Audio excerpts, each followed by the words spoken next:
రెటిక ఏదైతే కుక్కట్పల్లిలో బాలిక హత్య జరిగిందో ఆ కేసులో అయితే కీలక పరిణామం చోటు చేసుకుంది. ఇటు రెండో రోజు కూడా ఆ బాలుడు ఎవరైతే హత్యకు కారణమయ్యాడో ఆ బాలుడిని పోలీసులు మరొకసారి విచారించబోతున్నారు. ఇవాళ రెండో రోజు కూడా ఆయన్ని విచారించబోతున్నారు పోలీసులు. అయితే ఈ విచారణలో అయితే కీలక పరిణామం చోటు చేసుకుందనే చెప్పుకోవాలి. ఇటు మొదట అరెస్టు చేసినప్పుడు బాలుడు ఒకలా ఉన్నాడు, అనంతరం విచారణ చేసిన తర్వాత మరొకలా ఉన్నాడు, ఆయన మార్పు వచ్చింది ఆయన ప్రవర్తనలో అంటూ కూడా ఇటు పోలీసులు చెప్పుకొస్తూ ఉన్నారు. అయితే బాలుడిని ఇప్పటికే కోర్టు కస్టడీకి అనుమతించడంతో నిన్న జువైనల్ హోమ్ లోనే పోలీసులు అయితే బాలుడిని విచారించారు. అయితే ఇవాళ కూడా మరొకసారి నిందితుడిని పోలీసులంతా కూడా విచారించబోతున్నారు. ఇటు బాలుడి ప్రవర్తనలో మార్పు వచ్చింది అంటూ కూడా పోలీసులు చెప్తున్నారు. అయితే విచారణలో అరెస్ట్ అయినప్పటికీ ఇప్పటికీ చాలా మార్పు వచ్చింది అంటూ కూడా పోలీసులు చెప్తూ ఉన్న నేపథ్యం అయితే కనిపిస్తోంది. అయితే విచారణలో ఇటు బాలుడు హత్యకు సంబంధించి ఎందుకు హత్య చేశావు, హత్యకు గల కారణాలేంటి అనేది కూడా బాలుడి నుంచి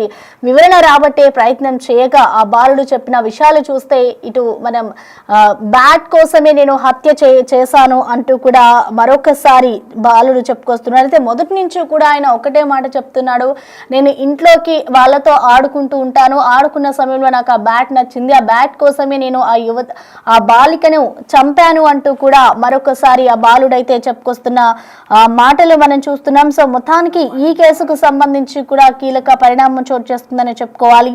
ఇటు జువైనల్ హోమ్ లోనే బాలుడికి సైక్రాటిక్ ట్రీట్మెంట్ కూడా ఇస్తూ ఉన్నారు. అయితే బాలుడిపై మర్డర్ కేసుతో పాటు ఇప్పటికే ఎస్సీ ఎస్టీ అట్రాసిటీ కేసులు కూడా పోలీసులు నమోదు చేయనున్నట్లుగా కూడా తెలుస్తోంది. సో ప్రెజెంట్ చూసుకుంటే ఇటు బాలుడు హత్యకు సంబంధించి ఆయన అంగీకరించారు కాబట్టి దానికి సంబంధించిన రీజన్స్, అలాగే ఆయన ఎందుకు అలా ప్రవర్తించాడు అనే దానికి సంబంధించి కూడా ఇప్పటికే జువైనల్ హోమ్ లోనే బాలుడికి సైకియాట్రిక్ ట్రీట్మెంట్ కూడా ఇప్పిస్తూ ఉన్నారు. అయితే రెండో రోజు కూడా ఆ బాలుడిని విచారించారు. సో విచారించిన అనంతరం కూడా ఆయన ఒకటే మాట చెప్తున్నాడు, కేవలం నేను బ్యాట్ కోసమే హత్య చేశాను, నేను మారాను అంటూ కూడా చెప్తున్నారు. అంటే పోలీసులే చెప్తున్నారు. అంటే మొదటగా ఆయన అరెస్ట్ చేసినప్పుడు బాలుడు బిహేవియర్, అలాగే అనంతరం ఇన్ని రోజులు కూడా హోమ్ లో ఉన్న అనంతరం పోలీసుల కస్టడీలో కోర్టు కస్టడీకి కోరింది కాబట్టి కస్టడీలో ఉన్న తర్వాత బిహేవియర్ రెండింటినీ కూడా గమనించి బాలుడి ప్రవర్తనలో కొంచెం మార్పు వచ్చింది అంటూ కూడా పోలీసులు చెప్తున్నారు. మరి చూడాలి, ఇటు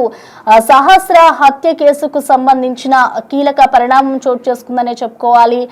దీనికి సంబంధించి ఎవరు చంపారు ఏంటి అనేది కూడా గతంలో ఒక 2-3 రోజుల వరకు కూడా సహస్ర మర్డర్ కేసు ఒక మిస్టరీగానే మారింది. ముందుగా తల్లిదండ్రులు అనుకున్నారు, ఆ తర్వాత ఎవరు చంపారు ఎక్కడా చిక్కకుండా, అసలు సీసీ కెమెరాస్ కి కూడా చిక్కకుండా ఇంత పగడ్బందీగా ఆ బాలుడు ప్లాన్ చేశాడంటే వాడి మైండ్ ఏ విధంగా ఉంటుందో, ఇంత చిన్న ఏజ్ లోనే ఆ విధంగా తయారయ్యాడంటే దానికి కారణం ఎవరు అనే దానిపై కూడా ఇప్పటికే పోలీసులు ఫోకస్ చేసి ఆ కోణంలోనే ఇటు ఆ పిల్లవాడి మైండ్ సెట్ ని మార్చేందుకు కూడా పోలీసులంతా ఇటు ఒక జువైనల్ హోమ్ కి తరలించి అతని మీద కొన్ని కేసులు నమోదు చేసి, మరి ఎందుకంటే ఆయన మైనర్ బాలుడు కాబట్టి ఆ ట్రీట్మెంట్ కి సంబంధించి సైకాట్రిక్ ట్రీట్మెంట్ ఇప్పించి మరి అతని నుంచి అన్ని ఆన్సర్స్ రాబట్టే ప్రయత్నం చేశారు. సో ఈ నేపథ్యంలోనే ఆయన ఒక ఆన్సర్ ఇచ్చినట్టుగా తెలుస్తోంది, నేను కేవలం బ్యాట్ కోసమే ఆ యువతిని ఆ బాలికని చంపేశాను అంటూ కూడా నేరాన్ని అంగీకరించాడు బాలుడు. సో అప్పుడు ఏ విధంగా ఉన్నాడు, ఇప్పుడు ఏ విధంగా ఉన్నాడు అనేది కూడా పోలీసులు వెల్లడిస్తున్నారు.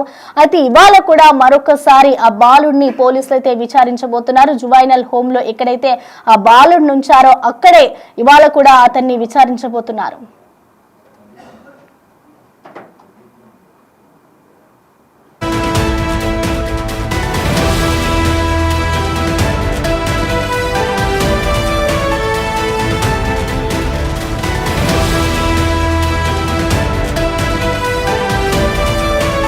కూకట్పల్లి బాలిక హత్య కేసులో అయితే కీలక పరిణామం చోటు చేసుకుంది. బాలుడు ఎవరైతే మృతికి సంబంధించిన కారకుడు ఎవరైతే ఉన్నారో అతన్ని అయితే ప్రస్తుతం పోలీసులు రెండో రోజు విచారణ చేస్తూ ఉన్నారు. సో ఇప్పటి వరకు కూడా విచారణ చేసిన అనంతరం ఆయన కొన్ని విషయాలను వెల్లడించారు. నేను కేవలం బ్యాట్ కోసమే హత్య చేశాను అంటూ కూడా మరోసారి బాలుడు చెప్తూ ఉన్నాడు.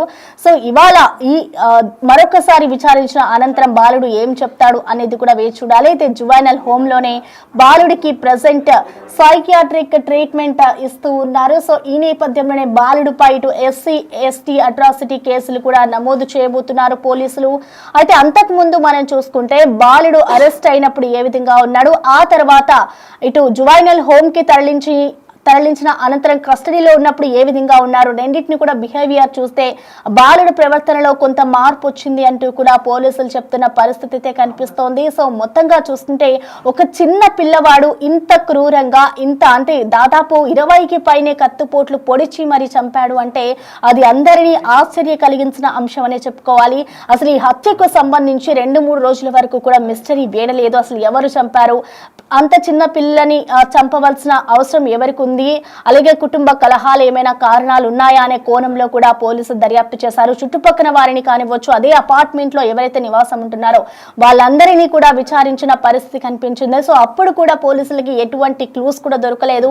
అక్కడ ఉన్న సీసీ కెమెరాస్ ఏదైతే ఒకటే సీసీ కెమెరా ఉందో దాన్ని కూడా పరిశీలించారు పోలీసులు. అందులో కూడా ఎక్కడా చిక్కకుండా ఇంటి పక్కన ఉన్న పిల్లవాడే ఈ ఘాతుకానికి పాల్పడ్డాడు. సో వెంటనే పోలీసులు కొన్ని రోజుల తర్వాత అన్నిటినీ పరిశీలించిన అనంతరం కూడా ఈ బాలుడే హత్య చేశాడు అంటూ కూడా అతన్ని అరెస్ట్ చేశారు. అనంతరం ఆ బాలుడు ఈ హత్యకు సంబంధించి కూడా నేనే కారణం అంటూ కూడా ఒప్పుకున్న అనంతరం కూడా ఆ బాలుడు కూడా మైనర్ కావడంతో అందరూ కూడా షాక్ కి గురయ్యారు. అసలు ఎందుకు చంపాడు ఏంటి అనే కారణాలు అప్పుడు వెల్లడించలేదు. ఆ తర్వాత ఇటు పోలీసులు కోర్టులో హాజరుపరిచారు. కోర్టు కూడా ఆయనని కస్టడీకి తీసుకోమని చెప్పింది. సో కస్టడీకి తీసుకున్న అనంతరం కూడా బాలుడినైతే హత్యకి సంబంధించిన కారణాలని అడిగి తెలుసుకున్నారు. సో అనంతరం కూడా అంటే గతంలో ఏదైతే ఆన్సర్ చెప్పాడో అదే ఆన్సర్ మళ్ళీ రిపీటెడ్ గా చెప్తున్నాడు. కేవలం బ్యాట్ కోసమే నేను హత్య చేశాను అంటూ కూడా చెప్పడంతో ఇటు పోలీసులు అయితే ఒక కీలక పరిణామం చోటు చేసుకుందని చెప్పుకోవాలి. సో మరొకసారి కూడా ఇటు బాలుడిని